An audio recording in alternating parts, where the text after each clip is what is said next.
पश्चिम आशियात सुरू असलेल्या संघर्षावर भारताचे पंतप्रधान नरेंद्र मोदी यांची पहिली प्रतिक्रिया समोर आली आहे. 1 आणि 2 मार्चच्या मध्यरात्री सुमारे 5:15 वाजता पंतप्रधान नरेंद्र मोदी यांनी एक्सवर लिहिलं, पंतप्रधान बेंजामिन नेतन्याहू यांच्याशी दूरध्वनीवरून चर्चा झाली. आम्ही प्रादेशिक परिस्थितीवर विचारविनिमय केला. अलीकडील घडामोडीबाबत भारताला चिंता वाटत असल्याचं सांगितलं आणि नागरिकांची सुरक्षा ही सर्वोच्च प्राथमिकता असल्याचं स्पष्ट केलं. शत्रुत्व लवकरात लवकर संपवण्याची गरज भारताने पुन्हा अधोरेखित केली. या पोस्टपूर्वी 1 मार्चच्या रात्री सुमारे 11:30 वाजता पंतप्रधानांनी संयुक्त अरब अमिरातीशी UAEशी झालेल्या चर्चेबाबतही लिहिलं होतं. UAEचे राष्ट्रपती आणि माझे बंधू शेख मोहम्मद बिन झायेद अल नाहन यांच्याशी बोललो. UAEवर झालेल्या हल्ल्याचा तीव्र निषेध केला आणि या हल्ल्यात प्राण गमावलेल्याबद्दल गहन संवेदना व्यक्त केल्या.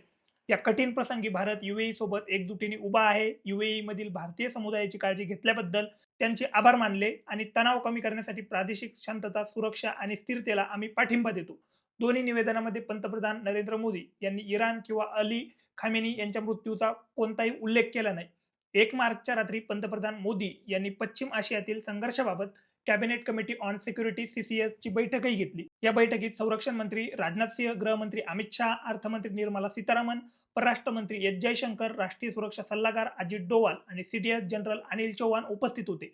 इंडिया टुडेशी संबंधित मनजित सिंह नेगी यांच्या वृत्तानुसार ही बैठक 2.5 तासाहून अधिक काळ चालली. ऑपरेशन सिंधूर नंतर पहिल्यांदाच पंतप्रधान नरेंद्र मोदी यांनी इतक्या उशिरापर्यंत बैठक घेतली. भारतीय हवाई दल आणि नौदल हाय अलर्टवर असल्याचं या बैठकीत सांगण्यात आलं.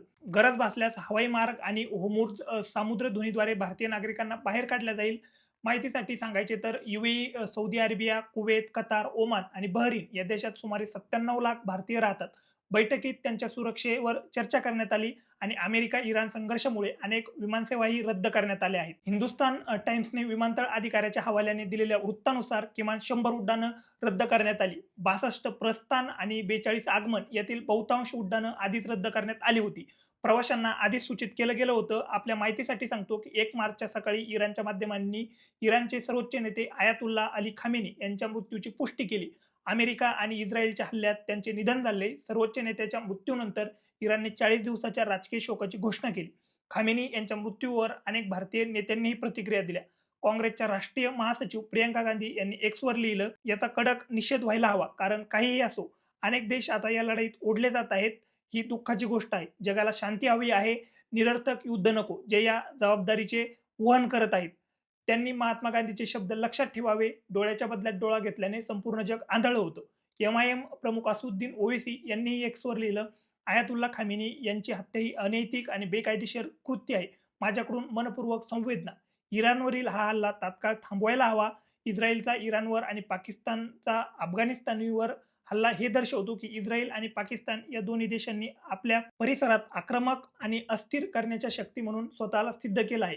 बिहारचे माजी मुख्यमंत्री लालू प्रसाद यादव यांच्या राष्ट्रीय जनता दल पक्षाकडूनही प्रतिक्रिया आली आहे. पक्षाने एक्सवर लिहिलं, आयातुल्ला अली खामेनी यांच्या शहादतीसोबत भारताने एक मित्र गमावला आहे. इराक, लिबिया, सिरिया अमेरिकेने जेथे जेथे हल्ला केला त्या देशांना आणि तेथील नागरिकांच्या जीवाला अमेरिकेने उद्ध्वस्त केलं. खामेनी यांच्या मृत्यूनंतर भारतातील विविध राज्यांमध्ये अमेरिका आणि इस्रायल विरोधी निदर्शनही करण्यात आली. या निदर्शनाबाबत तुमचं मत काय आहे? कमेंट करून नक्की सांगा.